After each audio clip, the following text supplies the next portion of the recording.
Bismillahirrahmanirrahim. Assalamualaikum warahmatullahi wabarakatuh. Selamat siang dan salam sejahtera untuk kita semua.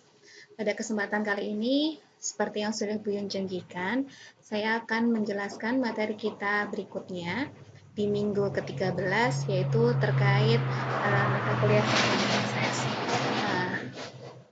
Materi ini silakan disimak dengan baik-baik untuk dipelajari, tidak hanya untuk ujian, tetapi juga nanti untuk mungkin ilmuannya bisa kita bagi bersama dan kita bisa ceritakan ke orang-orang di sekitar kita.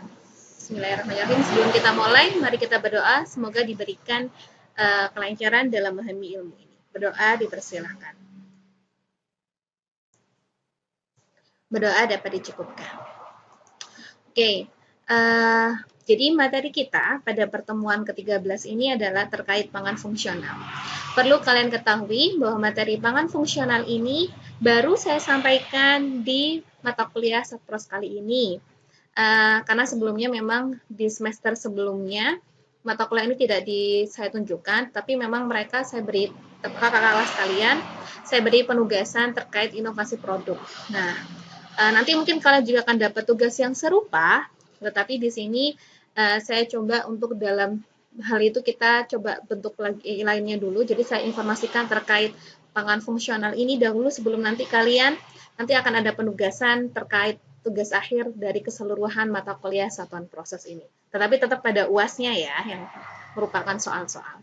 Oke, mari kita mulai bahas terkait pangan fungsional.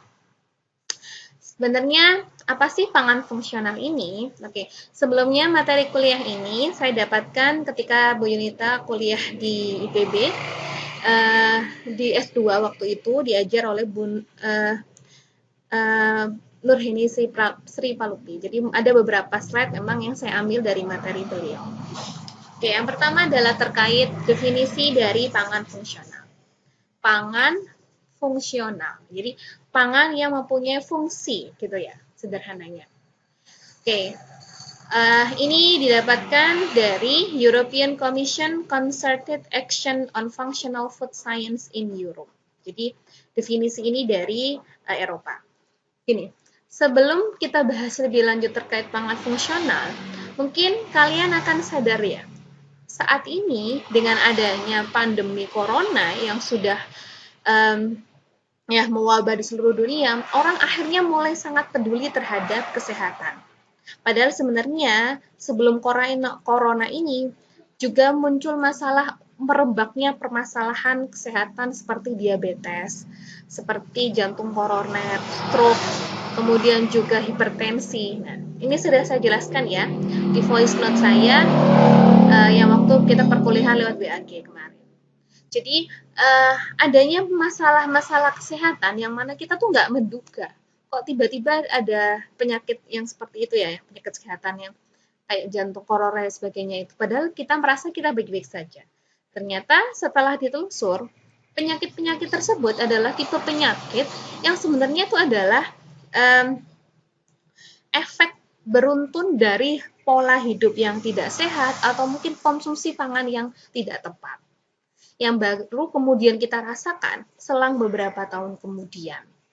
Akhirnya oleh orang-orang itu mulai berpikir bahwa kalau kita terus melakukan pola hidup seperti ini, kemungkinan kita akan sakit, yang sakit seperti ini tuh akan sangat tinggi. Begitu pula yang kalau sekarang pandemi corona, COVID ini, jadi orang mulai akhirnya merasa concern, perlu ya minum jamu. Padahal sebenarnya jamu itu sudah kita kenal sejak zaman dahulu dan itu ya sudah biarlah hanya sebagai minuman biasa. Tapi sekarang bahkan beberapa zat seperti serai, seperti kemudian kayu putih itu akhirnya mulai disadari, oh ini bagus bagi penangkal corona, pencegah corona. Nah, akhirnya orang mulai concern dan peduli terkait beberapa pangan yang sepertinya punya manfaat kesehatan. Nah, itulah sebenarnya asal muasal istilah dari pangan fungsional. Kalau boleh dirunut tahu, sebenarnya pangan fungsional ini tidak muncul saat corona ini. Corona ini sebenarnya lebih menegaskan lagi. Tetapi sebenarnya sudah muncul sudah hampir sekitar 10-15 tahun yang lalu terkait pangan fungsional ini. Dan pangan fungsional ini juga sudah mendunia. Jadi nggak hanya di Indonesia, di Eropa, tapi hampir semua negara terkait pangan fungsional ini sudah mulai berkembang. Bahkan industri pun sudah mulai memahami terkait pangan fungsional ini. Oke, jadi berdasarkan definisi dari European Commission, disebutkan bahwa sebuah pangan dapat dikategorikan sebagai fungsional apabila secara memuaskan satisfactorily demonstrate menunjukkan manfaat yang baik satu atau lebih pada fungsi kesehatan fungsi tubuh di luar fungsi gizinya dia yang mana itu relevan untuk meningkatkan kondisi kesehatan dan juga mengurangi resiko penyakit. Jadi intinya pangan fungsional itu suatu bahan atau suatu produk ya, seperti yang sudah saya jelaskan ya di voice note kemarin, yang ternyata berdasarkan hasil penelitian dan sebagainya, ternyata mampu untuk meningkatkan status kesehatan ataupun mengurangi resiko penyakit. Jadi ada dua manfaatnya, mengurangi resiko penyakit dan meningkatkan status kesehatan. Oke, functional food must remain food, jadi harus tetap makanan ya. And they must demonstrate the effect in amounts that can normally be expected to be consumed in the diet. Jadi, pangan fungsional ini ya tetap kayak makanan. Apakah akan ditanya berapa dosisnya? Itu nggak akan muncul. Dosis itu hanya muncul di suplemen dan juga di obat. Kalau pangan, kita boleh makan sebanyak mungkin. Ya. Jadi, pangan fungsional itu intinya sebuah makanan yang ketika kita makan, kita itu akan bisa mendapatkan manfaatnya, di mana jumlah yang kita makan itu normal, seperti konsumsi yang kita konsumsi hari-hari. Jadi kalau biasanya minum susu itu hanya 1 botol, jangan dipaksa, sebutlah minum jamu itu 1 gelas sehari. Jangan dipaksakan harus minum jamu 3, 5 gelas atau 10 gelas per hari agar bisa dimanfaatkan. Enggak, tapi sebebasnya. Minum 1 bermanfaat, mungkin minum 10 juga bermanfaat ya. Mungkin manfaatnya memang lebih, atau mungkin bahkan ya secukupnya saja gitu. Jadi intinya pangan fungsional itu benar-benar seperti pangan, tidak ada aturan konsumsinya. Kemudian definisi lainnya dari pangan fungsionalnya adalah they are not pills or capsule but part of a normal food pattern. Jadi dia tidak berbentuk pil, tidak juga berbentuk kapsul, tetapi ya seperti makanan pada umumnya. Berbentuk cairan seperti minuman, berbentuk keripik, berbentuk biskuit, padatan, apapun. Yang pasti bukan bentuk pil. Nah, functional food atau mungkin kita juga bisa menyebutnya dengan sebutan medical food. Jadi, sebutan lainnya adalah medical food. Itu adalah fresh ataupun proses. Jadi, bisa berupa bahan yang segar ataupun juga bisa berupa pangan olahan yang diklaim memiliki fungsi untuk meningkatkan kesehatan dan juga mencegah berbagai penyakit di samping dari manfaat zat gizinya untuk dan juga although there is no consensus on an exact definition of the term. Walaupun memang belum ada definisi yang kaku banget harus seperti apa, belum. This is an emergency field in food science in which such foods are usually accompanied by health claims for marketing purposes, such as a company's cereal is a significant source of a fiber. Studies have shown that an increased amount of fiber in one's diet can decrease the risk of certain types of cancer in individuals. Ya. Jadi, emang pangan fungsional ini termasuk yang cukup baru juga di di bidang teknologi pangan, ilmu pangan. Dan biasanya ketika kita mau mengklaimkan bahwa makanan ini adalah tergolong makanan atau pangan fungsional, pasti ada informasinya. Di mana informasinya itu juga nggak boleh langsung obat ini mencegah obat ini mengobati corona, tidak boleh seperti itu. Karena itu tadi studinya seperti apa, itu tetap harus ada ranah ilmiahnya. Biasanya pasti ada istilah bukan normatif ya, istilah maksudnya apa sesuai dengan aturannya gitu. Sereal itu adalah sumber bahan yang baik sebagai bahan serat. Nah, penelitian menunjukkan bahwa konsumsi serat yang tinggi di dalam makanan akan mengurangi resiko berbagai tipe kanker. Jadi intinya itu baru mengurangi resiko kanker dari konsumsi serat. Di mana salah satu sumber seratnya adalah sereal. Jadi nggak boleh langsung kita bilang sereal ini dapat mengobati kanker. Itu terlalu jauh ya. Jadi sereal sumber dari serat. Nah, serat kan penelitiannya tentang seratnya kan. Serat membantu mengurangi resiko kanker. Jadi orang itu diberikan informasi jabarannya faktanya. Jadi tidak untuk klaim penjualan kemudian serta-merta diberikan informasi yang wow sekali agar barang itu dibeli, tidak. Tapi benar-benar tetap harus sesuai dengan real datanya. Kenapa? Ya kalau kita melakukan proses marketingnya tadi ya, sereal ini bisa mencegah kanker. Nah, nanti kalau orang itu makan sereal itu hanya 1 mangkok sehari, atau mungkin hanya 1 kali terus dia malah masuk rumah sakit, nah itu resiko penjualan dan juga nanti dituntut. Nah, itu tetap harus hati-hati ketika mengeluarkan klaim untuk pangan fungsional. Pangan fungsional juga dapat disebut sebagai nutraceutikal. Jadi, istilah lain dari pangan fungsional atau pangan obat adalah nutraceutikal. Nutraceutikal ini portmanteau of a nutrition and pharmaceutical. Jadi ini singkatan dari nutrition and pharmaceutical. Kenapa? Ya tadi, karena pangan fungsional ini memberikan manfaat zat gizinya. Jadi ada zat gizinya ya, memberikan kalori, mengandung vitamin, protein, mineral, karbohidrat. Nah, ada nutrisinya. Selain itu juga diketahui punya manfaat dari kesehatan, pharmaceutical.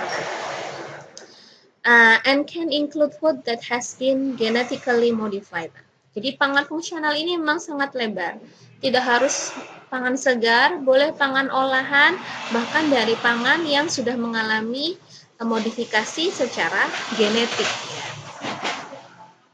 The general category includes processed food, food made from functional food ingredient, or fortified with health-promoting additive, like vitamin L-rich products, and also fresh product, in example vegetables, that have specific claim attached. Jadi, pangan fungsional ini bisa merupakan pangan olahan, yang mana memang dari awal dibuatnya dari bahan yang merupakan bahan yang mengandung komponen yang bermanfaat bagi kesehatan, functional food ingredient. Atau bisa saja pangan olahan tersebut ditambahkan, difortifikasi dengan zat-zat yang memang memiliki manfaat kesehatan. Seperti juga misalnya diperkaya dengan vitamin. Atau mungkin fresh food tadi juga bisa disebut sebagai pangan fungsional. Fermented foods with live cultures are often also considered to be functional food with probiotic benefits. Seperti yang sudah saya jelaskan juga di voice note, bahwa probiotik atau bakteri baik yang masuk ke dalam tubuh, probiotik, itu juga yang ada di pangan-pangan tradisional fermentasi biasanya, tempe, yogurt, itu juga bisa dikategorikan sebagai pangan fungsional. Karena kita tahu adanya mikroba yang masuk dalam tubuh, mikroba baik itu juga membantu untuk meningkatkan sistem pencernaan kita. Oke, seperti yang saya jelaskan juga di voice note. The term of functional food was first used in Japan in the 1980s. Jadi, bahkan di Jepang, pangan fungsional itu dimulai 1980, 10 tahun sebelum saya lahir. Where there is a government approval process for functional foods called as food for specified health use or FOSHU. Jadi kalau di Jepang, istilah pangan fungsional sama pemerintah ini diklaimkan dengan nama FOSHU, for Foods for Specific Health Use. Some countries, such as Canada and Sweden, have specific laws concerning the labeling of such product. Dan saya yakin tidak hanya di Kanada atau Swedia, di negara kita pun Indonesia saat ini BPOM juga sudah mengklaimkan beberapa label terkait pangan fungsional itu seperti apa. Nah, di Jepang, 3 kondisi dalam mendefinisikan pangan fungsional. Yang pertama, it is a food not capsule, tablet, or powder derived from naturally occurring ingredients. Nah, seperti yang definisi dari Eropa tadi ya. Intinya pangan fungsional itu bukan tablet, bukan bubuk, bukan kapsul. Tapi memang turunan dari bahan pangan ya alami yang diolah tadi. It can and should be consumed as part of the daily diet. Nah, jadi dia bisa dikonsumsi selayaknya makanan harian kita. Tidak ada aturan dosis tadi. It has a particular function when ingested, serving to regulate a particular body process, such as enhancement of the biological defense mechanism, prevention of a specific disease, recovery from a specific disease, control of physical and mental condition, slowing the aging process. Yang ketiga, pangan fungsional ini harus punya manfaat ketika kita mencernanya, ingesik makan dia. Beberapa klaimnya yang bisa ditunjukkan dari pangan fungsionalnya pertama, meningkatkan sistem kekebalan tubuh, biological defense mechanism. Kedua, mencegah penyakit-penyakit tertentu, recovery membantu memperpulihkan tubuh dari penyakit-penyakit tertentu, dapat mengkontrol kondisi fisik bahkan mental, ya perasaan bahagia, slowing the aging process, memperlambat penuaan. Jadi itu beberapa di Jepang yang bisa diklaimkan. Boleh dikatakan pangan fungsional, manfaat kesehatan nggak harus mencegah penyakit, ya nggak harus meningkatkan status kesehatan, meningkatkan status kesehatan tuh yang ini, enhancement of the biological defense mechanism. Tapi juga bisa kayak ini, membantu memperbaiki, memulihkan, membantu kontrol mental bahkan, serta termasuk adalah memperlambat proses penuaan. Nah, jadi istilah functional food itu bisa juga disamakan dengan designer food karena kita desain produk tersebut sehingga kita bisa tambahkan zat-zat yang bermanfaat. Pharma food dari obat dan pangan, and nutraceutical. Ya, intinya adalah sinonim dari pangan-panganan yang dapat mencegah dan atau mengobati penyakit. Jadi, kalau kita lihat secara umum, ini adalah gambaran perbedaan pangan dan obat dan pangan fungsional. Kalau ini obat, drugs, itu pharmaceutical. Tadi saya sebut ada istilah dosis dan seterusnya, bentuknya tablet, bubuk. Kalau food ya kita makan sehari-hari, ya bentuknya dimasak dulu lah, yang kita makan pakai sendok, ada air dan sebagainya. Nah, di antara ini ada disebut dengan wellness food, pangan untuk kesehatan. Ini ada dua, health foods atau pangan fungsional, sama ada suplemen. Kalau suplemen itu ya biasanya masih dalam bentuk tablet bubuk karena masih tergolong farmasetikal. Tapi dia tidak terlalu punya aturan ketat. Seperti, ayo minum vitamin C ya, UC 1000, bukan UC 1000, Vitalong C, Holistic Ester C. Nah, kemudian sebenarnya tipe Redoxon. Nah, Redoxon itu juga kelompoknya suplemen. Saya sebut merek ya, mohon maaf. Itu tipenya ada suplemen, dia obat, serbuk, tablet kayak gitu. Dimana dia nggak kayak obat banget, masih agak bebas. Nah, kalau health food ini pangan yang sudah mulai ke arah sini.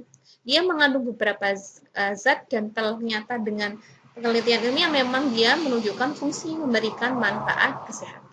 Jadi ini ya garis batas antara pangan dan obat, pangan fungsional dan juga suplemen. Kalau di Indonesia, drugs ini juga oleh BPOM, dia ada aturannya sendiri.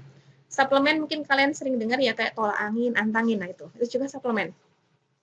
Ada BPOM TR, kalau food di sini memang dia BPOM MD, ML. Nah, health food ini masih ikut dengan ini food. Cuman ada kayak di Indonesia tuh dia ada simbol centangnya gitu.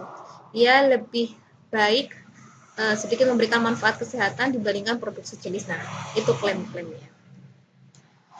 Nah, ini juga sama seperti yang ini, jadi ini kalau kita bandingkan pangan dan obat ya.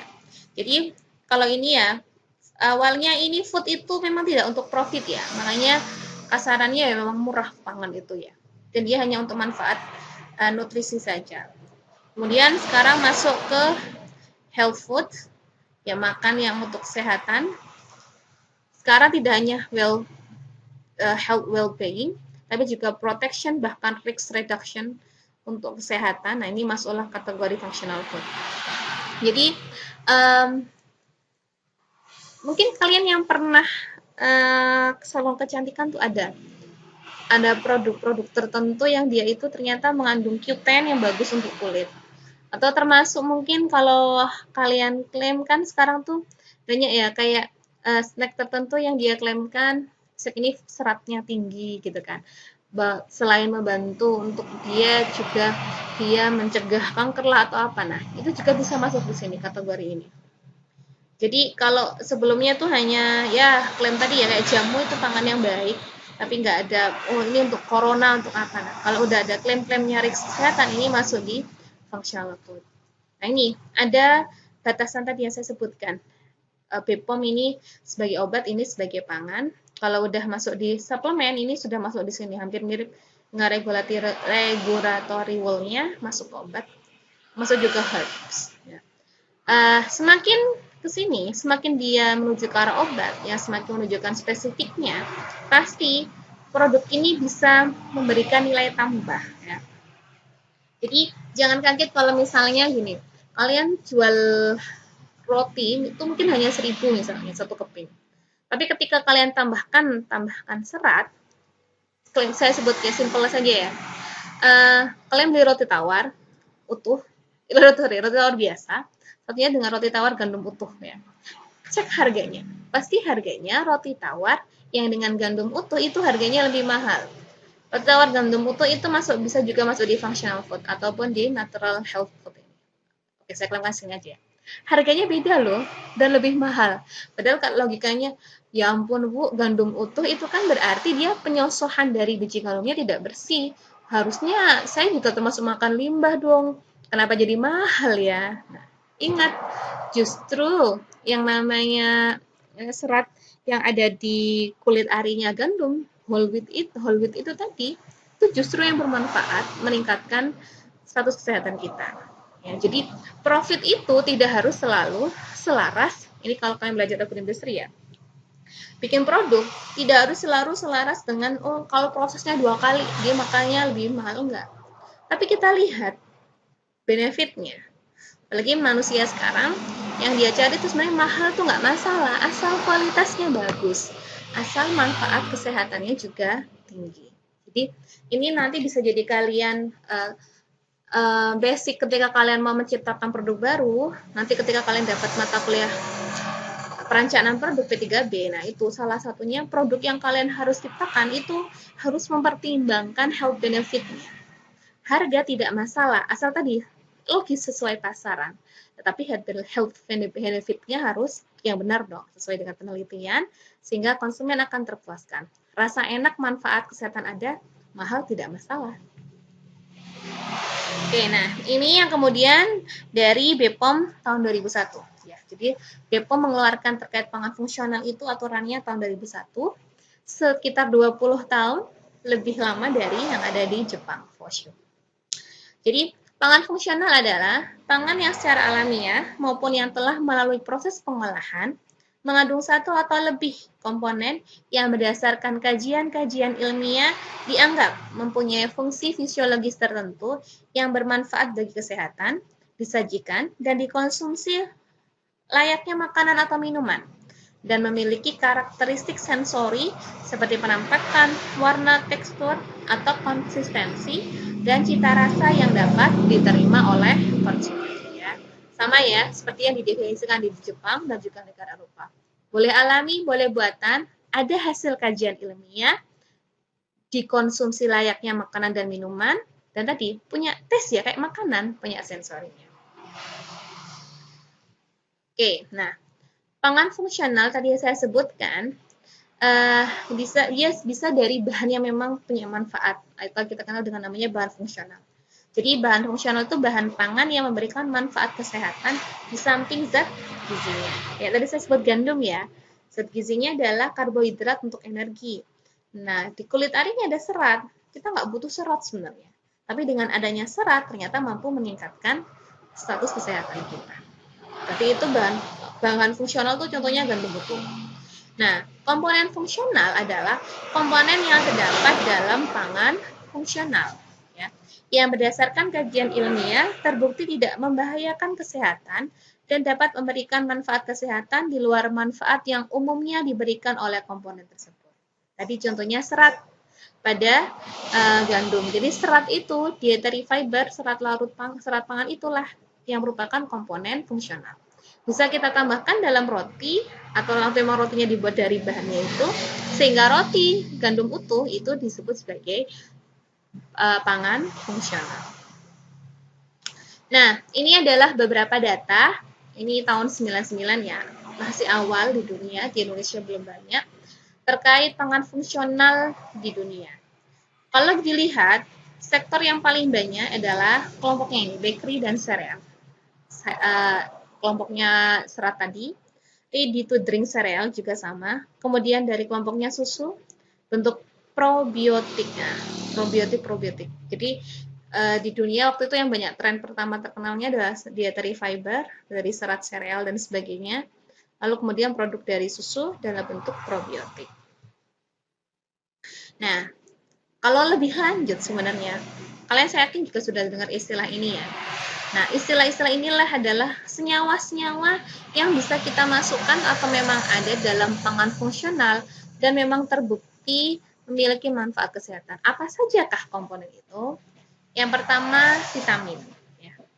Vitamin dan mineral ini memang ya kita butuh sebagai zat gizi untuk metabolisme tubuh, untuk zat pengatur dan sebagainya. Tapi selain fungsi utama, ternyata vitamin itu punya fungsi tadi di luar zat gizi. Contoh paling mudah vitamin C. Ya, vitamin C itu bermanfaat untuk menjaga kulit, stabilitas kulit ya, termasuk kayak sariawan dan sebagainya. Tapi ternyata vitamin C itu juga mampu meningkatkan imun tubuh melalui kemampuan dia sebagai antioksidan. Makanya vitamin dan mineral ini juga masih bisa kita kategorikan sebagai dari pangan senyawa dalam pangan fungsional. Kemudian gula alkohol, ini contohnya manitol, lalitol. Nah, kalau kalian beli permen ya, saya sebut merek ya, Happy and White, kan maunya permen yang dia yang tidak menyebabkan kerusakan gigi, mengurangi karies gigi. Nah, itu dia. Si gula alkohol ini mampu mengurangi resiko karies gigi. Dan asam lemak tidak jenuh seperti DHA, asam linolenat. Nah, itu ternyata punya manfaat untuk mengurangi malah ya ketika kolesterol dilawannya juga dengan temannya sendiri. Jadi kesehatan lemak itu kalau lebih punya masalah lemak justru malah disuruhnya konsumsi pangan yang lemak baik biar dia bisa mengusir lemak jahat, yaitu asam lemak tidak jenuh. Nah, kemudian peptida dan protein tertentu ya. Jadi ada ini termasuk dulu penelitian saya. Peptida atau protein itu ternyata ada yang namanya biopeptide yang dia ternyata punya peptida fungsional yang punya manfaat sebagai antioksidan, anti diare. Nah, itu banyak didapatkan. Asam amino kelompoknya peptida juga. Kemudian serat pangan, tadi saya sebutkan serat pangan itu kayak ya di gandum tadi, kulit arinya gandum. Ternyata itu banyak manfaatnya untuk kesehatan pencernaan ya. Termasuk mencegah kanker kolon. Kemudian prebiotik, probiotik. Nah, bedakan ya, kalau digandeng dua-duanya simbiotik. Ini sama kayak yang saya jelaskan di voice note saya. Prebiotik itu makanannya, kayak contohnya inulin, fos, gos. Nah, ini adalah makanan bakteri baik, probiotik bakteri baiknya. Ketika ada bakteri baik di dalam tubuh kita, maka kelompok termasuk kayak serat pangan, kelompok zat-zat lainnya itu mudah untuk dicerna, menghasilkan asam butirat yang itu juga bagus untuk membantu penyerapan beberapa vitamin dan mineral. Selain itu, ini juga membantu untuk mengurangi resiko kanker kolon. Jadi, kanker kolon itu salah satunya terjadi ketika ya, makanya jangan menahan buang air besar ya. Itu juga salah satu permasalahan yang bisa mengindikasikan kanker kolon ya. Barang busuk kok disimpan lama dalam tubuh ya. Itu yang menyebabkannya. Nah, kita tahu bahwa jika ada prebiotik-probiotik itu proses pengeluaran feses itu lebih mudah ya. Tidak mengalami masalah pencernaan. Kemudian ini ya, kolin, lecitin, inositol. Jadi kolin ini bantu untuk terkait saraf. Kemudian karnitin, squalen Itu juga bagus untuk peremajaan kulit. Isoflavon di kedelai, ini antioksidan. Fitosterol, fitostanol, terkait kolesterol juga, dan juga polifenol sebagai antioksidan. Sementara ini 14 ini yang diketahui, komponen lain sedang dipertimbangkan dalam penelitian, nanti didasarkan hasil dari bukti ilmiah dan klaim yang dilakukan oleh tim Mitra Bestari dari Indonesia. Nah, ini ada beberapa contoh. Jadi ini contohnya, nih, ada lycopene, itu di tomat. Ternyata bisa mencegah kanker prostat. Dan inulin. Inulin itu ada di gandum utuh, biasanya meningkatkan glycemic index. Kesehatan glycemic index. Oh sorry, GI itu adalah gastrointestinal, sistem pencernaan. Jadi meningkatkan kesehatan pencernaan. Tadi saya sebutkan ya, inulin itu adalah sebenarnya adalah prebiotik, makanannya bakteri baik. Flavanol, nah ini di teh, di kopi, tadi ini juga membantu untuk kesehatan mental, seperti yang saya jelaskan kemarin saat pros ya. Teh dan kopi itu theobromine, bagus untuk otak kesehatan, jadi ini bermanfaat untuk circulatory health. Kemudian sulforaphane, ini di brokoli, dia membantu untuk antioksidan. Makanya jangan kaget, brokoli mahal. Kemudian, nah ini ada omega 3 tadi, asam lemak tidak jenuh. Sumbernya misalnya di salmon dan tuna, mengurangi resiko penyakit jantung. Stanol atau sterol ester, biasanya banyak di fortified selai, mentega, juga sama manfaatnya untuk mengurangi resiko penyakit jantung.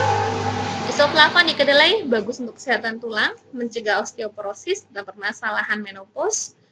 Di protein, nah kedelai proteinnya sekarang justru juga bagus untuk membantu mengurangi kolesterol. Ini sudah didasarkan klaim yang dikeluarkan oleh FDA, Food and Drug Association dari Amerika.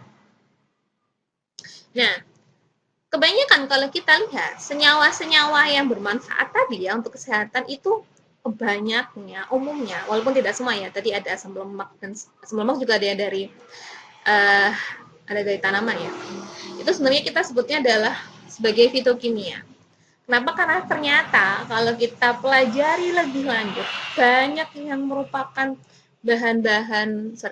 komponen fungsional itu banyak dari tanaman ternyata ya. Walaupun ya tadi kalau probiotik bukan tanaman, dia adalah mikroba. Jadi fitokimia adalah substansi yang ditemukan dalam buah-buahan dan sayuran yang meningkatkan regulasi metabolisme tubuh dengan cara memperbaiki pencegahan terhadap kanker. Nah, ini dia. Ternyata komponen pangan fungsional itu banyak yang merupakan fitokimia yang didasarkan dari tanaman.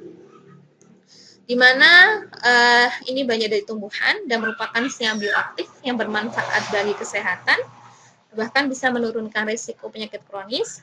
Biasanya bukan zat gizi tradisional, artinya baru. Kalau kita ngomong tadi kayak isoflavon kan tidak dikenal ya. Jadi zat gizi tradisional itu maksudnya kayak lemak, protein, vitamin, mineral itu tadi. Kalau ini zat baru, tapi dia biasanya relatif sedikit jumlahnya. Tetapi dia bermanfaat. Nah, bermanfaatnya ternyata kalau telah lebih lanjut gak hanya buat tanaman, tapi juga buat manusia. Kayak saya sebut ya, misalnya kayak tanin, sebenarnya tanin itu dalam daun itu agak sepet, itu biar dia tidak dimakan sama hewan pemangsa daun itu untuk mempertahankan hidup. Dan ternyata lebih lanjut tanin itu kalau masuk ke tubuh itu sebagai antioksidan.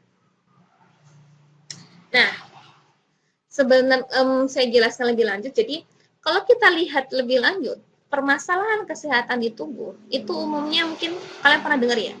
Penyakit di tubuh itu biasanya berasal dari dia istilahnya terpapar radikal bebas. Nah, sebenarnya apa sih radikal bebas ini? Jadi asal muasalnya itu adalah dari oksigen. Oksigen ini adalah memang bahan yang memang kita butuhkan untuk bernafas dan sebagainya. Tapi oksigen ini ternyata dia tidak stabil ya. Dia bisa kehilangan satu elektron menyebabkan tidak stabil. Nah, ketika dia tidak stabil, maka dia itu sangat reaktif. Makanya disebut radikal bebas ya. Radikal bergerak bebas kemana-mana. Radikal bebas ini akan bisa bereaksi dengan molekul dan menyebabkan kerusakan kimiawi. Nah, apalagi kalau yang diserang itu adalah sel, maka bisa menyebabkan merusak organisme hidup atau menyebabkan penyakit. Nah, penelitian menunjukkan bahwa radikal bebas atau reaksi oksidatif ini menyebabkan aging proses atau proses penuaan, di mana proses penuaan ini menyebabkan degeneratif sel, tidak hanya keriput ya, dan jaringan tubuh, tapi ternyata lebih lanjut membuat tubuh itu memiliki kerentanan terhadap penyakit atau mudah sakit. Penyakitnya apa saja? Kanker, ini pertama paling banyak dibahasnya. Aterosklerosis dan konsekuensinya, penyakit jantung dan stroke kolesterol. Penyakit yang melibatkan inflamasi, misalnya rematik tulang. Parkinson dan Alzheimer, syaraf, ya. Katarak mata, bahkan hemochromatosis, kelebihan zat besi dalam tubuh. Jadi awal muasalnya dari oksigen yang radikal, tapi ketika radikal menyerang sel, selnya jadi malfunction, jadi nggak benar fungsinya. Akhirnya penyakit. Penyakitnya apa nih tipe-tipenya? Biasanya diserang oleh radikal bebas, kanker, jantung dan seterusnya, syaraf, mata, katarak dan sebagainya. Oke, jadi ini beberapa mekanisme kerusakan sel oleh radikal bebas. Jadi radikal bebas tadi bisa menyerang protein. Ketika menyerang protein, maka turnover atau tadi perbaikan dirinya malah tidak baik. Turnovernya tidak baik, aktivitas enzimnya turun, membrannya rusak, sehingga selnya rusak. Atau ini mengoksidasi lemak di dalam tubuh, sel pun masih ada lemak. Ini juga menyebabkan. Atau lebih lanjutnya bahkan bisa menyerang DNA. Ketika DNA diserang atau mungkin bahkan karbohidrat yang diserang, bisa menyebabkan mutasi, perubahan reseptor dan viskositas yang akhirnya selnya rusak. Ini jadi radikal bebas itu banyak jalan dia. Tidak hanya menyerang protein, lipid, dan bahkan DNA juga bisa diserang. Dan ketika diserang, konsekuensi kerusakannya pun lebih bermacam-macam. Ya mungkin di awal ya hanya produk turunan. Ini kalau udah mutasi gen, selnya rusaknya tidak bisa diperbaiki. Oke, nah radikal bebas sendiri atau oksigen yang reaktif tadi itu ternyata mungkin kita berpikir hanya dari eksternal ya, ternyata ada dalam sel tubuh sendiri. Jadi sel sendiri pun limbahnya dia, limbah kita bernafas, limbah kita bermetabolisme itu ternyata menghasilkan radikal bebas juga ya. Ada fungsi normal. Tapi tubuh kita tuh punya pertahanan kalau untuk radikal bebas yang dihasilkan oleh diri kita sendiri. Tapi kalau kita hidup di lingkungan yang ini, banyak asap rokok, banyak polutan, obat-obatan yang tidak tepat, terpapar sinar UV yang terlalu tinggi, bahkan radiasi ion dan sebagainya, itu justru ekstra radikal bebas yang ekstra banyak. Akhirnya ini meningkatkan kerusakan oksidatif tubuh sehingga menyebabkan berbagai penyakit, kanker, jantung koroner, paru-paru dan sebagainya. Nah, oksigen itu sendiri tadi saya sebutkan, jadi oksigen yang radikal tadi itu adalah oksigen yang reaktif. Reaktif oksigen spesies dikenal juga dengan istilah ROS. ROS ya, ROS. Sukanya marah-marah. ROS ya, ROS ini dia reaktif tadi. Lihat aja film Ipin ya, Kak Rosnya kan heboh itu. Inilah ROS itu. Adalah sebuah definisi yang kolektif, banyak mencakup berbagai banyak, yaitu mencakup oksigen yang radikal dan non-radikal sebenarnya. Contoh dari reaktif oksigen spesies adalah HO radikal, RO radikal, HOO radikal, ROO radikal, O2- radikal, O21, H2O2. Jadi nggak O2, kalau O2 saja aman. O3 pun ozon aman sebenarnya. Tapi kalau sudah radikal ini masuk ke tubuh, bisa menyebabkan kerusakan sel. Nah, reaktif oksigen spesies biasanya terbentuk dari adanya reaksi enzimatik atau chemical, fotochemical, iradiasi, ataupun interaksi antar ROS ini tadi. Jadi, di dalam tubuh itu juga bisa terbentuk secara alami. Tapi tubuh kita juga punya cara untuk menanggulanginya. Tapi ya tadi, tubuh kita sebenarnya punya antioksidannya sendiri. Tapi ketika yang terpapar ke kita ROS-nya banyak, ya stoknya nggak cukup dong yang melawan. Kalau obatnya 5, musuhnya 5, oke. Tapi obatnya 5, musuhnya 10, ya kita kalah.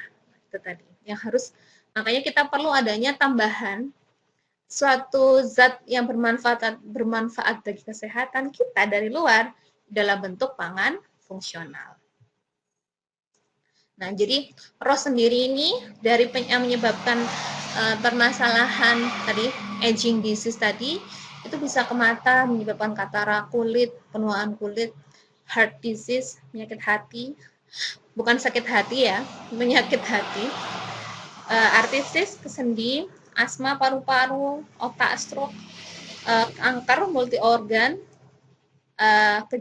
pembuluh kita, kolesterol tadi ya, gigi, kemudian bahkan pencernaan kita, penyakit hepatitis. Oleh karena itu, kita perlu sesuatu untuk menyangkal ROS tadi, yang kita kenal dengan istilah antioksidan. Apakah antioksidan itu? Antioxidants are molecules that scavenge for harmful oxygen-centered radicals, such as HO radical. They react with the harmful radical before they get a chance to damage the body. Jadi antioksidan ini suatu molekul yang bisa menangkal atau dia mentrap lah istilahnya, menangkal, mentrap apa boleh, ini tadi ROS tadi yang berbahaya. Yang mana dia karena tertangkal ini, ditangkap, yang di awalnya dia radikal, dia jadi stabil. Sehingga dia nggak bisa lagi menyerang dan merusak sel-sel tubuh. Secara alami, nanti saya sebutkan, memang antioksidan alami itu adalah vitamin C dan vitamin E. Makanya vitamin C dan vitamin E ini juga masih tergolong dari kelompoknya bahan-bahan komponen bioaktif. Nah, as vitamin A is fat soluble, it can protect the cell membrane from radical damage. Apalagi vitamin E. Vitamin E itu dia larut lemak, maka bisa mempertahankan sel dari kerusakan karena dia bekerjanya di, kita tahu membran sel kita di layer terdiri dari lemak. Jadi kalau mau menyerang lemak ya kita lawan dengan sesuatu yang larut lemak. Bukti penelitian membuktikan bahwa that this process involve the water soluble vitamin C. Jadi juga ternyata reaksi antioksidan itu juga ternyata berhubungan dengan vitamin C, walaupun vitamin C ini nggak larut lemak. Jadi setelah mendonasikan atom hidrogen ke radikal oksigen reaktif, vitamin E radikal dikonversi kembali menjadi vitamin E dengan bereaksi dengan vitamin C. Jadi gini, radikalnya itu sebenarnya ROS ini tadi ya. ROS ini radikal. Ketika ada vitamin E, dia ditangkap oleh vitamin. Jadi gini, vitamin E-nya memberikan donor proton, donor hidrogen pada radikalnya. Sehingga radikalnya jadi stabil. Akhirnya vitamin E-nya dia radikal kan. Nah, agar dia nggak radikal, maka perlu vitamin C untuk menetralkan vitamin E. Vitamin C ini ketika dia radikal, dia nggak radikal, dia pasti stable. Yang di sini diklihatkan di C ini, makanya memang butuh banyak ya. Sampai bahkan saya sebut merek ya, UC1000. Padahal kalau dari zat gizi, tubuh kita tuh hanya perlu vitamin C sejumlah sekitar 100 mg per hari. Tapi kenapa kayak UC1000 dan beberapa itu sampai mau ngasih hampir 300-500 ribu? Karena tadi, untuk sisa lainnya itu bukan buat zat gizi, tapi lebih kepada sebagai antioksidan untuk menangkal radikal bebas yang tadi masuk ke tubuh yang dibantu dengan vitamin E. Nah, vitamin E-nya kita donorkan hidrogennya dari vitamin C. Itu mekanismenya. Nah, ini secara alami di dalam tubuh ini adalah zat-zat yang berfungsi sebagai antioksidan dalam tubuh. Ada tokoferol, vitamin E, ascorbic acid, vitamin C, karoten. Karoten ini provitamin A, superoksida dismutase, SOD, katalase, glutathione oksidase. 3 zat ini banyak di dalam sel tubuh yang dia bisa menangkal radikal bebas ini yang memang dihasilkan dari proses metabolisme di dalam tubuh. Nah, ingat, kalau ini ada di dalam tubuh sudah aman, tapi kalau kita ketambahan lain ya radikalnya, ini nggak cukup. Oke, jadi ini adalah sumber-sumber vitamin Sumber-sumber antioksidan yang ternyata juga merupakan zat gizi. Yang pertama adalah vitamin E. Vitamin ini adalah antioksidan larut lemak yang bekerja di membran sel. Dia menjaga pufat terhadap oksidasi. Asam lemak biar tidak teroksidasi. Vitamin C larut air, antioksidan penting dalam cairan dan luar sel. Dia bersifat sinergi dengan vitamin E. Ini tadi ya, regenerasi vitamin E. Kemudian karotenoid, dia adalah provitamin A, biasanya dipakai pigmen warna kuning merah dalam tanaman, ada banyak jenisnya, ada beta, alfa, likopen, lutein, dan sebagainya. Nah, khusus beta karotin, dia dapat diubah menjadi vitamin A dalam tubuh. Itu yang antioksidan yang sekaligus zat gizi. Nah, ini yang antioksidan non zat gizi. Artinya dia memang tidak dimanfaatkan untuk zat gizi tubuh, tapi memberikan manfaat kesehatan. Contohnya yang tadi, manfaat kesehatannya berupa mendonorkan proton tadi sehingga radikal ini enggak radikal dikasih sesuatu sehingga dia netral. Nah, ini nanti dibuang dari dalam tubuh. Contohnya adalah dari produk kedelai. Ini antioksidannya komponennya namanya flavonoid, isoflavon ataupun fenolik. Teh hijau, teh hitam, polifenol, katekin, kita sudah bahas minggu lalu alkaloid ini. Selain memberikan efek penyegaran, di otak ternyata dia juga antioksidan. Kopi, ester fenoliknya kopi. Red wine, kalau kita memang jangan ya, sumber lainnya banyak kok. Rosemary, sage, other spices. Nah, asam karnosik, rosmarik nih, rempah-rempah kita herbal. Citrus, jeruk-jerukan, itu banyak. Bioflavon, kalkons, bawang, kayaknya ada istilah biar bagus makan bawang lanang dan seterusnya karena memang banyak antioksidannya. Ada quercetin, camphorol, sama olive zaitun. Nah, ini kan juga dikenal sebagai obat, dia banyak mengandung polifenol. Oke, nah ini beberapa fitokemikal yang memang sangat berpotensi untuk dikembangkan manfaat kesehatannya. Ini misalnya kelompoknya cruciferous, kelompoknya brokoli, kubis, kale, bawang. Ini banyak yang namanya organosulfur compound. Jadi mineral sulfur ini dan bisa membantu mencegah kanker. Brokoli khusus pada breast cancer, kemudian kanker payudara, kemudian green tea, kanker juga, seledri, ini bagus untuk orang yang penyakit darah tinggi, mengandung butyl phthalate, kemudian kedelai, isoflavon, produk turunan kedelai, tofu, soy mix, soy flour, kemudian veggie burger, jadi daging buatan dari kedelai. Ini banyak mengandung phytoestrogen atau saponin, bagus untuk penyakit jantung. Tomato, watermelon, ada likopennya, kanker, masih dalam penelitian lebih lanjut. Kemudian bawang-bawangan, ini juga bagus tadi saya sebutkan, kanker. Kemudian beri-berian, anggur, strawberry, cranberry, blackberry, raspberry, ini mengandung asam elagik, bagus juga untuk mencegah kanker. Wine, ini dari turunannya red grape, ini ada nama resveratrol untuk kanker dan penyakit jantung. Ini makanan yang orange ya, orange fruit, vegetable ataupun dark bean seperti pada wortel, ubi ungu dan sebagainya. Pumpkin, mangga, ini ada beta karotin, penyakit kanker. Kemudian tadi ya jeruk-jeruan, monoterpen, kanker, flaxseed, biji-bijian, ini banyak mengandung asam omega 3 ya. Sebelah simpel kayak biji bunga matahari, itu kelompoknya seed yang kecil ini. Kemudian nut, vitamin E, mengandung omega 3, bagus untuk penyakit jantung. Tadi saya sebutkan juga ya, onion, kale, brokoli, ada quercetin. Jadi ini beberapa komponen fitokimia yang kalau mungkin kalian mau membuat inovasi produk, bisa kalian tambahkan sebagai ingredient sehingga bisa memberikan manfaat kesehatan. Ingat, dalam kesehatan itu memang tidak hanya dari ini ya, pangannya, fibernya, whole grainnya, fruit, vegetable, antioksidan, tapi juga harus ada olahraga.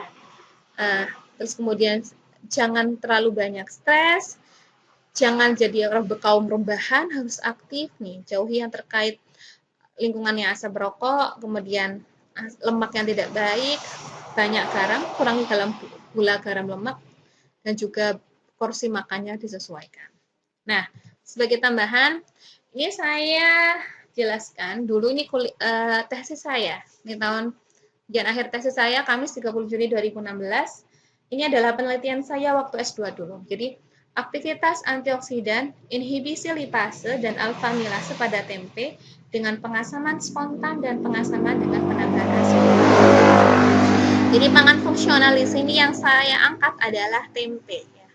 Tempe kita kenal dari bahan isoflavon, kedelai, dari bahan kedelai, di mana kedelai ini kita tahu banyak memiliki komponen bioaktif, yaitu komponen fenol, isoflavon, komponen saponinnya, protein, dan peptidanya. Nah, lebih lanjut kita lihat saat ini pun tren permasalahan kesehatan, memang seperti yang saya jelaskan tadi ya, memang sangat marak ya, kita butuh yang namanya antioksidan ya, biar tubuh kita bisa kuat menahan berbagai radikal tersebut. Dan ternyata lebih lanjut, memang permasalahan kesehatan yang banyak itu adalah orang yang mengalami kegemukan, obesitas. Obesitas itu bisa dicegah jika kita bisa menghambat lipasenya. Selain obesitas, yang banyak lainnya adalah diabetes. Salah satu cara pencegahannya dengan menginhibisi amilase. Nah, berdasarkan telaah ilmiah yang saya lakukan, ternyata secara komponen, kalau kita lihat komponennya ya, bukan bahannya, itu fenol, protein, saponin ini bisa berfungsi ini, inhibisi lipase, alfa amilase, dan antioksidan. Nah, bagaimana kalau dengan tempe? Itu pertanyaan penelitiannya. Nah, perkembangannya sendiri, tempe itu ternyata bisa dibuat dari berbagai proses loh. Jadi, secara umum kalau bikin tempe dari kedelai itu dimulai dari dikupas, kemudian direndam. Nah, selama perendaman ini terjadilah pengasaman yang merupakan fermentasi dari bakteri asam laktat yang kita rendam selama 12-20 jam, 24 jam berbusa. Kemudian nanti ditiriskan, dimasak, diinokulasi, dan dikemas, dan difermentasi. Nah, fermentasi terakhir ini baru fermentasi dengan kapal. Nah, saat ini ada inovasi nih, kita bikin tempe jangan lama-lama, tapi kita pakailah penambahan asidulan atau zat yang bisa mengasamkan. Kita bisa tambahkan asam laktat, asam asetat, propionat, ataupun GDL, sehingga waktu perendamannya lebih enak. 2-3 jam lebih pendek.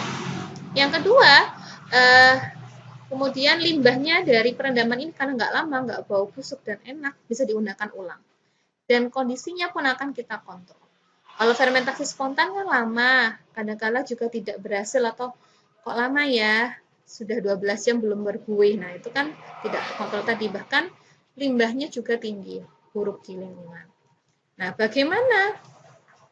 Apakah dengan adanya proses fermentasi yang berbeda, yaitu membuat quick tempe atau fermentasi yang hanya fermentasi kapang, dibandingkan dengan fermentasi dari tempe yang alami, yang ada bakteri asam laktat sama kapang, itu apakah perbedaan proses pengasaman akan menyebabkan perbedaan aktivitas antioksidan, inhibisi lipase atau alfa milase. Nah, itu penelitian saya waktu dulu. Jadi, saya mau melihat perbandingan apakah memang kalau dari kedelai yang dulunya seperti ini, setelah diproses dengan 2 tahapan berbeda ini, apakah ada perbedaan pengaruhnya di aktivitas antioksidan, inhibisi lipase ataupun alfa milasenya. Nah, ini penelitian saya nih. 2014 Agustus sampai November 2015, hampir setahun saya penelitian dari kampus IPB dan juga waktu itu di Jepang. Ini yang saya gunakan bahannya tempe dari beli langsung di Kopti, Koperasi Pengrajin Tempe dan Tahu Indonesia. Saya pakai asam laktat, pakai asam GDL, pakai air. Kemudian ini saya uji beberapa alat tempat ujinya, termasuk ada HPLC dan sebagainya. Jadi penelitian saya pada tahapan pertama dari kedelai, saya memperlakukan dengan 3 perlakuan, fermentasi dengan fermentasi alami, natural, spontan, kemudian dengan menambahkan asidulan asam laktat, kemudian asidulan GDL, saya fermentasi, jadilah tempe, saya simbolkan tempe N, L, dan G. Ini saya analisa, 4 sampel ini, analisa proximat, kemudian saya analisa total isoflavon, yaitu diazein sama genistein. 2 ini adalah isoflavon yang utama yang ada di kedelai dalam produk turunannya. Nah, penelitian tahap keduanya, ini saya pakai rancangan acak lengkap faktorial 2 faktor. Jadi, dari 4 sampel ini, kemudian saya ekstraksi ya dengan maserasi metanol 50% selama 2 kali 24 jam dan perebusan air mendidih selama 20 menit. Jadi, perbedaan proses ekstraksi ini saya harapkan bisa mengekstrak beberapa komponen yang berbeda. Yang ini saya kemudian analisa total fenolnya seperti apa dari dua ini, total protein terlarutnya bagaimana bedanya, total saponin, total isoflavonin seperti apa. Juga kemudian saya analisa terkait kemampuan fisiologis aktifnya atau kemampuannya untuk memberikan manfaat kesehatan berupa inhibisi lipase, alfamilase, dan juga aktivitas antioksidan. Lalu terakhir saya uji korelasi Pearson antara keduanya ini, bagaimanakah keterkaitannya. Nah, oke, data-data tersebut saya akan uji dengan SPSS, dengan uji lanjut oke. Lalu untuk menentukan nilai inhibisi ISI 50 dan EC 50 untuk aktivitas antioksidan, saya pakai software GraphPad Prism 6. Ya, nanti saya uji dengan analisa korelasi Pearson. Kita lihat kalau ternyata nilai interval koefisiennya tinggi atau rendah. Mari kita bahas di pembahasannya. Oke, nah ini pertama saya gambarkan nilai pH pengasaman kedelai. Jadi ini kalau sebelum perendaman, ya memang pengasaman alami itu ya memang air biasa 7. Kalau yang sudah asam GDL sama laktat, pasti sudah asam ya dari awal. Ketika sudah mengalami proses, ternyata ini, yang GDL dia naik pH-nya ya, karena kemasukan bahan ya, pH-nya bijinya agak basah, ketika masuk di asam jadinya agak 4, naik dikit. Yang di sini ada intervensi dari mikroba, sehingga dia turun pH-nya. Itu di pH airnya. Nah, secara di pH kedelainya, semuanya pasti netral ya, basah, netral ya, 6,8. Setelah direndam, itu sekitar ini pH-nya, jadi paling asam memang dari kelompoknya asam laktat, GDL, lalu kemudian pengasaman dengan spontan, pengasaman spontan GDL. Kemudian setelah direbus kedua, setelah direndam kan direbus ya, itu juga masih asam pada kisaran 5. Dan ini sesuai dengan penelitian dari Nod dan Chris bahwa pH air akan turun memang biasanya selama perendaman, jadi 4,2 dan 5,3. Dan memang ini adalah kondisi yang dibutuhkan oleh kapang tempe Rhizopus agar bisa tumbuh. Nah, ini adalah penampakan visual tempe dari berbagai pengasaman. Ini tempe N, tempe L, dan tempe G. Ini secara umum dilihatnya seperti ini. Dulu saya bikin tempe loh, dan ini susah sekali. Oke, nah ini saya tunjukkan hasil proximat dari tempe dan kedelai. Saya bandingkan dengan kedelai rebus saja. Jadi, oke, saya tunjukkan di mana. Nah, oke, mungkin yang merahin dulu. Jadi kalau dilihat dari kadar air, ternyata kadar air tempe yang pengasaman alami itu lebih tinggi daripada kadar air tempe pengasaman yang pengasaman cepat. Kenapa? Karena perendamannya lebih cepat, 2-3 jam. Makanya memang kadar airnya lebih rendah. Kemudian kadar abunya yang tempe N, kadar abunya lebih rendah. Kenapa? Karena perendamnya lebih lama, jadi banyak mineral yang larut, makanya dia rendah. Dibandingkan dengan kedelai, ketiganya lebih rendah pasti dari kedelai. Nah, kalau kita lihat lebih lanjut terkait kadar lemak, protein, kalau kita lihat di sini, kalau secara huruf memang lebih tinggi yang di tempe N ketimbang di tempe L dan tempe G. Ini kenapa? Kalau di sini saya sebutkan perbedaan kadar lemak dan protein ini karena memang ini kan dia ada 2 kali fermentasi ya. Fermentasi sama mikroba yang bakteri asam laktat, yang kedua sama kapang. Akhirnya jumlah protein sama lemak yang diuraikan mungkin yang dilepaskan dari kedelai itu lebih banyak karena 2 kali. Tapi walaupun ini tetap tidak terlalu tinggi ya, maksudnya tetap 20 sama 50-an. Dibandingkan yang dia hanya fermentasi kapang. Oke, nah kemudian saya uji dari kadar isoflavonia. Ternyata kalau dilihat di sini, jumlah isoflavon ketiga tempenya bahkan bisa sampai 3 kali dari isoflavon yang di kedelai. Jadi terbukti ternyata fermentasi itu mampu meningkatkan isoflavon yang aktif atau aglikon 3 kali dari yang tidak difermentasi. Nah, biokonversi isoflavon glikon menjadi aglikon ini dikatalis oleh enzim beta glukosidase dan juga perlakuan panas. Jelas, makanya ketiga tempe ini lebih tinggi daripada kedelai rebus. Nah, kalau secara sederhana ternyata dari tipe tempenya, tempe G ini yang dengan GDL ini justru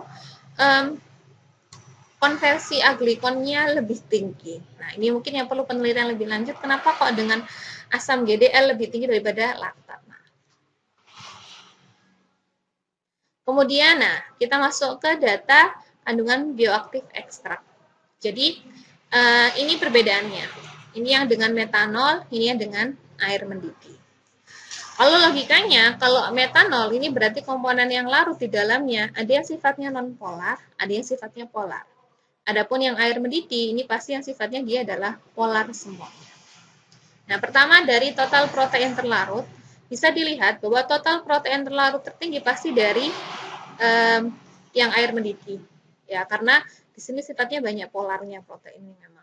Ini bahkan bisa sampai 3,2, 1,3, bahkan 2,7. Sedangkan metanol tidak banyak yang terlarut. Nah, dibandingkan dengan kedelai, tempe ini pun 2-3 kali lebih tinggi daripada kedelai. Karena di tempe ini proteinnya sudah dipotong-potong sehingga lebih kecil dan mudah terlarut. Oke, kemudian kalau saponin, pasti lebih tinggi saponinnya yang di ekstrak metanol. Kenapa lebih tinggi ya di metanol? Karena saponin itu memang lebih banyaknya larut dalam komponen polar. Oke, kemudian kalau di total fenol, ternyata kalau total fenolnya juga lebih tinggi yang di metanol. Karena saya sebutkan sebelumnya ya, jadi fenol ini memang lebih banyak yang di komponen metanol. Dan kalau kita bandingkan antara kedelai dan tempe pun masih lebih tinggi yang ada di tempe, ya karena tadi yang saya sebutkan kayak dezen sama genistein itu, jadi dia dengan adanya fermentasi komponen fenoliknya lebih aktif. Dezen sama genistein jumlahnya terlalu kecil jadi tidak dijelaskan dan tidak terlalu berbeda nyata. Nah, sekarang kita bahas aktivitas antioksidan. Nilainya adalah EC. Semakin rendah nilai EC, maka dia semakin baik ya. Karena butuh sedikit saja untuk bisa memberikan efek antioksidan yang kuat. Di sini bisa dilihat tempe ini lebih bagus antioksidannya ketimbang yang kedelai. Ya, bisa lihat ya. Tempe ini aktivitasnya lebih bagus daripada yang kedelai. Kemudian di sini didapatkan bahwa ada interaksi perlakuan ekstrak dan sampel. Artinya nih, antar sampelnya berbeda, antar ekstraknya pun berbeda. Di mana ekstrak yang dengan dengan metanol, ya antioksidannya lebih bagus ketimbang yang dengan air mendidih. Ya, karena antioksidan di sini kan ternyata tidak hanya pada komponen polar, tapi juga ada pada komponen non-polar. Makanya di mana yang ekstrak metanol ini ada komponen non-polarnya juga, makanya dia juga cukup bagus di sini. Kemudian, ini bagus tempe ya ketimbang kedelai secara umum untuk antioksidan. Kalau nilai EC-nya makanya lebih tinggi EC. Kemudian ternyata adanya perbedaan pengasaman, nilai EC-nya tidak berbeda signifikan. Jadi baik tempe yang diasamkan dengan pengasaman bakteri asam laktat ataupun dengan GDL ataupun dengan laktat ini sama baiknya. Nah, terkait uji kolerasi Pearson didapatkan bahwa komponen yang memberikan signifikansi adalah terkait antioksidan itu adalah komponen fenolik dan juga nilai inhibisi alfa amilase. Berarti di sini kemungkinan komponen yang memberikan aktivitas antioksidan adalah dari komponen fenoliknya, di mana ini juga nanti berkorelasi dengan nilai amilasenya. Jadi kita tahu bahwa dengan proses fermentasi dari kacang-kacangan itu akan meningkatkan komponen fenolik sehingga antioksidannya naik. Jadi komponen fenoliknya ini akan mendonorkan proton atau elektron pada radikal. Nah, ini adalah komponen fenolik yang ada di kedelai, yaitu diazen sama genistein. Kemungkinan ini adalah komponen-komponen hidrogen yang mungkin akan didonorkan kepada radikal bebas. Nah, sekarang kita lihat data di inhibisi enzim lipase. Enzim lipase ini salah satunya adalah penghambatan untuk mencegah tadi obesitas agar kita tidak terlalu banyak mengkonsumsi lemak yang di dalam tubuh kita. Nah, kalau dilihat dari segi jumlah, aktivitas inhibisi lipasnya itu sangat tinggi. Terbukti karena nilai IC-nya sangat rendah, ya, sampai hanya satuan. Lalu ada interaksi nih antar sampel dengan juga perlakuan, ya. Bisa dilihat bahwa antar jenis ekstrak, kebalikannya, ekstrak air lebih efektif nih. Sangat kecil nilainya, 0,9, 0,5, 0,2, 0,3 miligram per sampel berat kering. Miligram sampel berat kering per mili. Ini lebih rendah sekali. Tetapi kalau secara keseluruhan ternyata baik kedelai ataupun tempe nilainya tidak beda jauh, ya. Jadi tidak beda jauh nih kalau untuk menghambat lipase. Apakah harus dijadikan tempe? Jadi kedelai pun bisa, ya. Tapi kalau dilihat dari data memang kalau dibandingkan ya, kalau mau ya antioksidannya dapat, lipase dapat, ya ambillah yang tempe lah. Nah, hasil pengujian kolerasi Pearson-nya ternyata yang signifikan di sini adalah total fenol. Jadi kembali di sini selain total fenol ternyata satu komponen lain yang juga punya nilai bagus adalah protein terlarut. Jadi kemungkinan komponen fenoliknya ini juga berperan kepada inhibisi lipase, dan juga ini ada satu lagi yang saya tambahkan ada protein terlarut peptida. Kenapa peptida ini juga diduga berperan dalam inhibisi lipase, walaupun kemungkinan juga berbeda ya inhibisi lipase di kedelai dan tempe, karena ini. Jadi proses lipase itu kan dia membantu untuk memecah asam lemak ini ya, asam lemak ini dari lemak. Nah, dalam proses pemecahannya ini si lemak menjadi asam lemak dan gliserol, lipase masuk itu biasanya dalam bentuk misel. Misel itu kalau di dalam tubuh yaitu kalian tahu empedu. Nah, empedu itu harus masuk dulu ke dalam panganan kita atau membentuk emulsi, membentuk misel sehingga lemak kita baru bisa tercerna. Nah, adanya protein dari kedelai itu ternyata mampu berikatan dengan misel-misel tadi, sehingga mengganggu pembentukan misel. Artinya miselnya nggak terbentuk, lemaknya nggak bisa tercerna oleh lipase, itu mekanismenya. Nah, protein inhibitor pada kedelai diketahui itu oleh penelitian lama sekali tahun 84 oleh Huang itu ternyata sensitif panas dan sensitif protease. Jadi diduga justru akan hilang akibat proses fermentasi oleh mikroba tempe. Jadi di sini kemungkinan kalaupun di tempe ini memang lihat ya, kalaupun di tempe ini ada dan juga kedelai ada, kemungkinan ini zatnya akan berbeda. Mungkin yang di tempe ini zat baru yang mungkin lebih efektif dibandingkan dengan yang kedelai. Atau mungkin bisa saja serupa, butuh penelitian lebih lanjut. Nah, yang terakhir adalah inhibisi enzim alfa-milase. Alfa-milase ini bekerja untuk mencerna karbohidrat menjadi glukosa-glukosa. Nah, makanya untuk orang yang punya penyakit diabetes, salah satunya ini, dengan dicegah dengan enzim alfa-milase.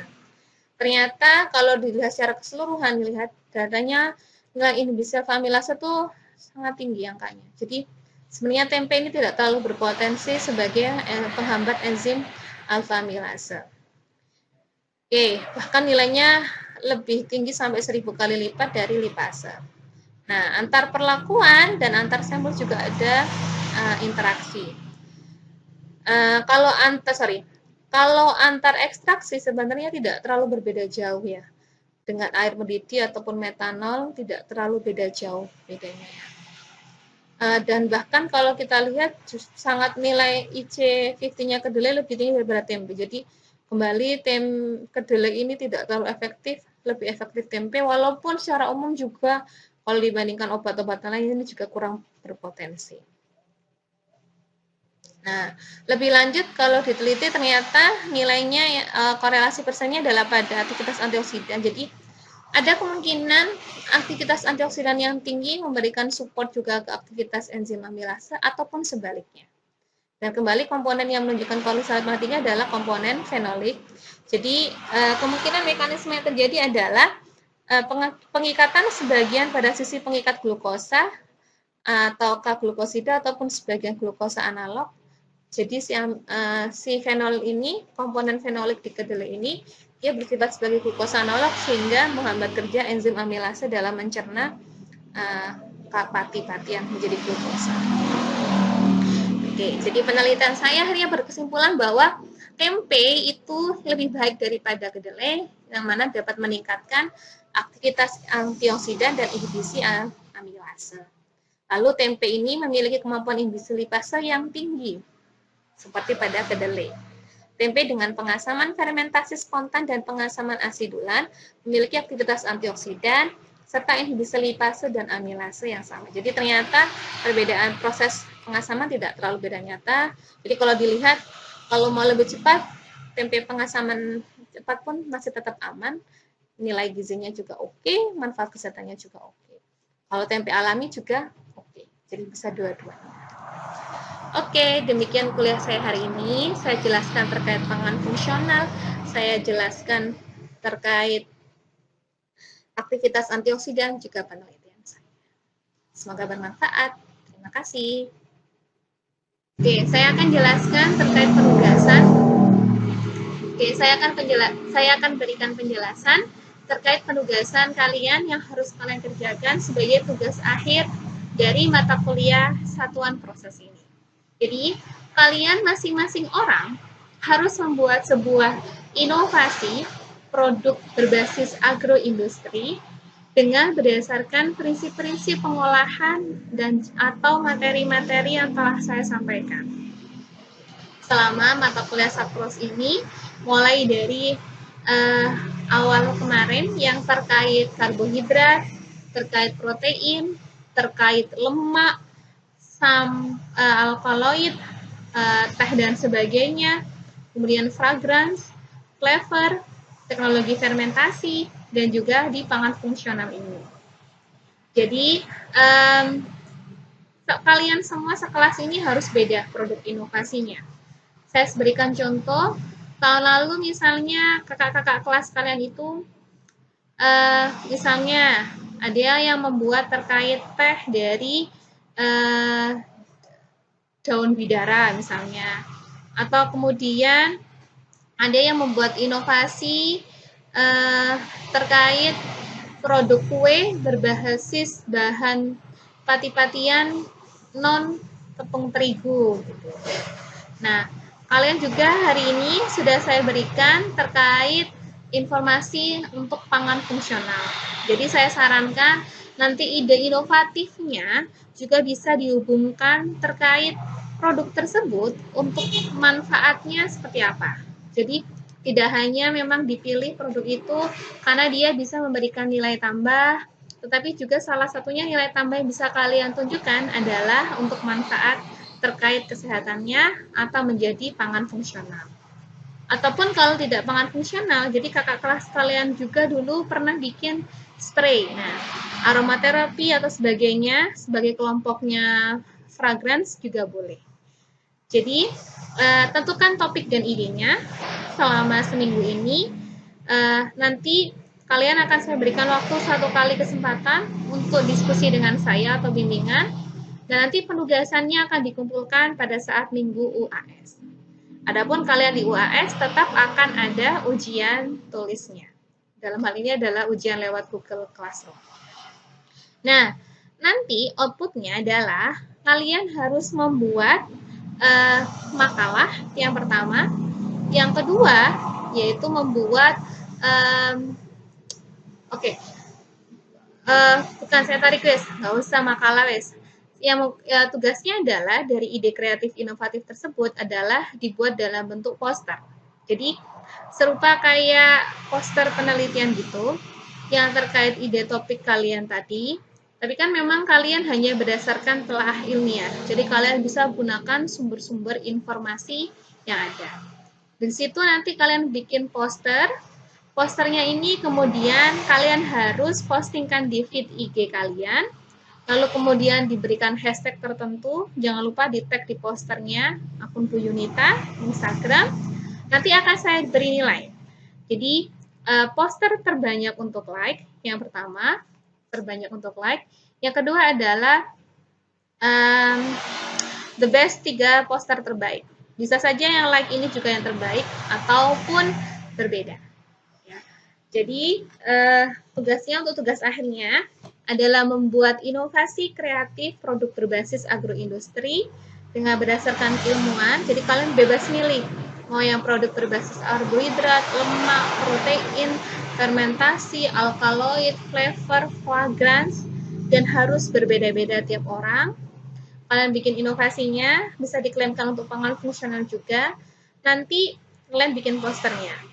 Di poster itu harus ada konten. Kenapa ide itu dipilih? Jadi kayak latar belakangnya seperti apa. Kalau kayak di presentasi saya tadi kan saya jelaskan ya kenapa saya milih penelitian ini. Kayak gitu kontennya tapi dibuat poster. Kenapa dipilih penelitian ini? Kemudian inovasi produk apa yang akhirnya kalian berikan sebagai jawaban. Lalu kalian setelah produknya deskripsikan produknya itu. Gimana buatnya, berdasarkan apa teorinya, atau apa keunggulannya, apa walaupun keunggulannya ini kan belum kalian uji ya, bisa didasarkan pada data-data yang ada aja sebelumnya. Keunggulannya apa, dari segi bagaimana, ataupun kalau yang terakhir, jika memang ini untuk komersial, boleh kalian kira-kira menghitungkan kira-kira biaya bahan bakunya seperti apa, atau kira-kira nanti dipasarkannya dalam bentuk kemasan apa, dan seterusnya. Ya.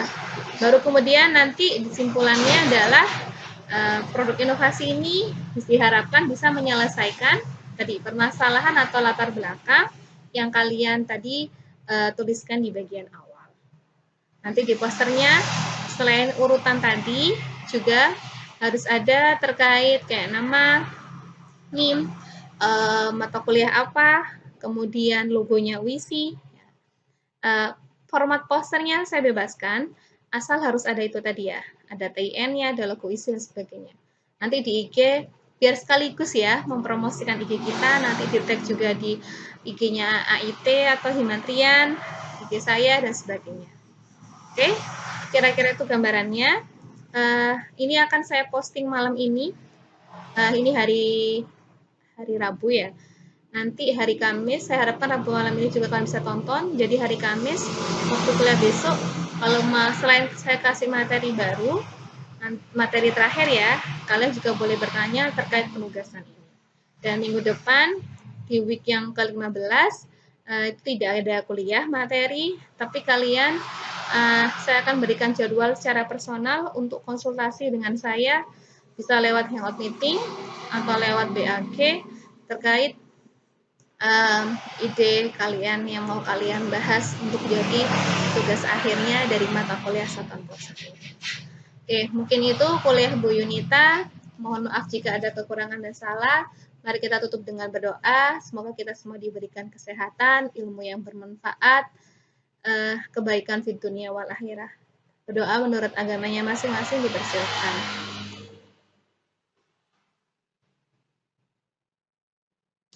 Berdoa agar cukupkan. Saya harapkan saya tidak memberikan nilai mengulang lagi ya untuk satuan proses ini, karena di semester depan kita udah nggak ada lagi satuan proses, langsung ada sebagai satu pros.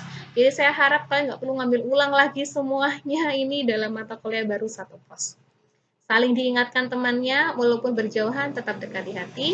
Sekian dari saya kuliah hari ini. Saya mau berpantun, tapi saya tidak punya pantun.